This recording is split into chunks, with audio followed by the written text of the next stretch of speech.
A Camping Spree with Mr. Magee by Chris Van Dusen.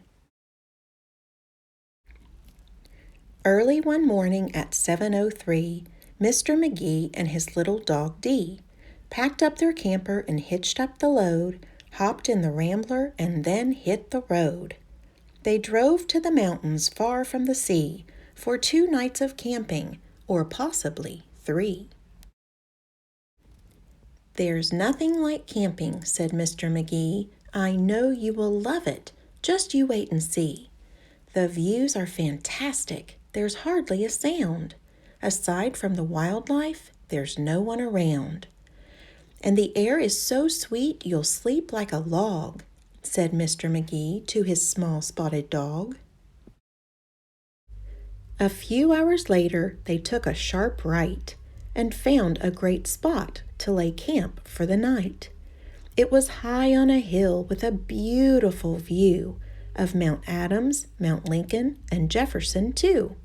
But perhaps the most wonderful feature of all was the brook that ran over a steep waterfall.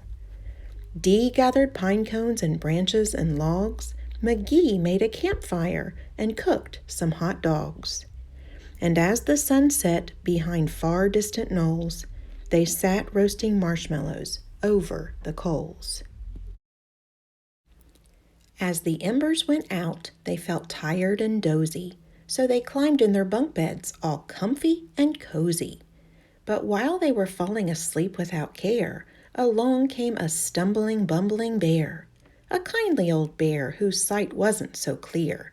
He couldn't see far and he couldn't see near. But he could smell marshmallows, sticky and sweet. This smell made him hungry. He wanted a treat. He sniffed out the place where the marshmallows lay, but the car and the camper were in the bear's way. Yet that didn't stop the sneaky old snitch. He simply tried squeezing right under the hitch. And as he was shimmying into the gap, he pushed up the hitch, which let go with a snap. Now that the camper and car were untied, they started to roll down the rocky hillside. The car bounced away on the old logging road, while the camper was heading to where the stream flowed. It flew down the hill in a wild, bumpy ride, with Dee and Magee sleeping soundly inside.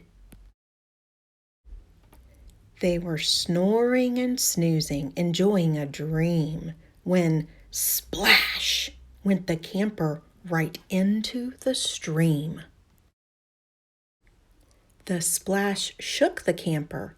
They bumped out of bed. "Now what in the world was that?" Magee said. And when he looked out and saw where they were, his hair stood on end, and so did Dee's fur. They were caught in the rapids, but that wasn't all. They were headed smack dab for the big waterfall. Dee and Magee both started to quiver as faster and faster they headed downriver. But just when they thought they'd fall over the edge, their camper got stuck on a rock at the ledge. So there they were stranded, Magee and his pup, on the top of a waterfall, 50 feet up. Meanwhile, that nearsighted bear from before was searching for one little marshmallow more, when lo and behold, as if out of a dream, he spied something sweet floating over the stream. But what the bear thought was a marshmallow treat was really the hitch and not something to eat. The bear was determined to capture his prize, so he jumped in the water right up to his thighs. He splashed through the stream to the edge of the fall and snatched up the trailer hitch, camper and all. Dee felt a tug, Magee heard a knock, as the bear pulled the camper right off of the rock. He dragged them both all the way back to the bank when he realized the hitch was not sweet, but quite rank. He spit out the hitch and left in dismay, while Magee and Dee's camper again rolled away. It flew down the path with a jolt and a jar, and stopped in some bushes right next to the car. Dee popped her head out. Magee looked out too. Had they really stopped rolling? Could it be true? At last things were quiet and peaceful and still. They hooked up the hitch and drove off down the hill. And on the way home, Magee said to Dee, "That trip wasn't quite like I thought it would be." So when they got home with the sky turning red, they decided to camp in the backyard instead.